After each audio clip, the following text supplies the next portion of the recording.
విశాఖపట్నం ఇప్పుడు సాంకేతిక విప్లవానికి కేంద్ర బిందువుగా మారుతోంది.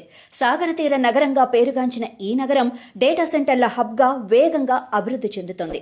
కూటమి ప్రభుత్వం ఏర్పడిన కేవలం 16 నెలల్లోనే విశాఖ పరిధిలో 6.50 లక్షల కోట్ల విలువైన పెట్టుబడులు ప్రవేశించడం అభివృద్ధి వేగానికి నిదర్శనం. Google, meta, TCS, Adani, Sify వంటి ఐటీ దిగ్గజాలు ఇక్కడ డేటా సెంటర్లు ఏర్పాటు చేయడానికి సిద్ధమవుతుండగా ఇవి పూర్తయితే లక్షలాది ప్రత్యక్ష పరోక్ష ఉద్యోగాలు లభించనున్నాయి.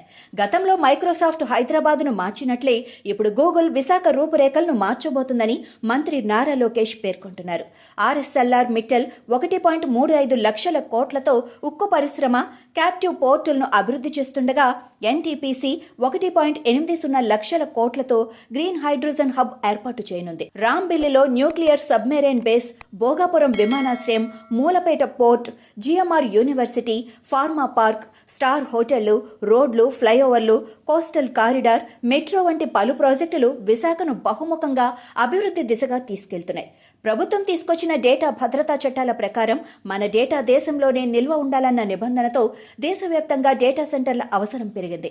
దీనికి అనుగుణంగా విశాఖలో సబ్మెరైన్ కేబుల్ ల్యాండింగ్ స్టేషన్ కోసం సెఫీ సంస్థ ఏర్పాట్లు చేస్తోంది. అది పూర్తి కావడంతో గూగుల్, మెటా వంటి సంస్థలు తమ డేటా సెంటర్లను ప్రారంభించనున్నాయి. విశాఖను డేటా సెంటర్ కేంద్రంగా ఎంచుకోవటానికి అనేక కారణాలున్నాయి.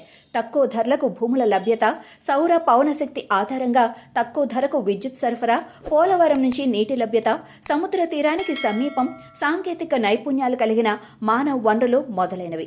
వైసీపీ హయాంలో ఐటీ రంగం వెనుకబడి ఉండగా కొత్త కూటమి ప్రభుత్వం రాయితీలు, పాలసీలతో పెట్టుబడిదారుల్లో నమ్మకం నింపింది. రైడెన్, అదానీ, సిఫీ, టీసీఎస్ కంపెనీలు డేటా సెంటర్లు ఏర్పాటు చేస్తుండగా వీటి వల్ల పరోక్షంగా 10 రెట్లు ఉపాధి అవకాశాలు లభిస్తాయని నిపుణులు చెబుతున్నారు. High speed computing, animation, gaming, AI, cloud, data analytics, cyber security రంగాల్లో కొత్త అవకాశాలు సృష్టించబడతాయి. రుషికొండ ఐటీ హిల్స్ అసోసియేషన్ ఉపాధ్యక్షుడు ఓ నరేష్ కుమార్ ప్రకారం విశాఖలో డేటా సెంటర్లు ఏర్పడితే ఏఐ ఆధారిత స్టార్టప్స్ భారీ స్థాయిలో వస్తాయని, ఇది హైటెక్ ఇండస్ట్రీస్ అభివృద్ధికి పునాది వేస్తుందని తెలిపారు. మొత్తం మీద విశాఖ ఇప్పుడు దేశ సాంకేతిక భవిష్యత్తును మలిచే టెక్ క్యాపిటల్ ఆఫ్ ఇండియాగా నిలవబోతుందని చెప్పవచ్చు.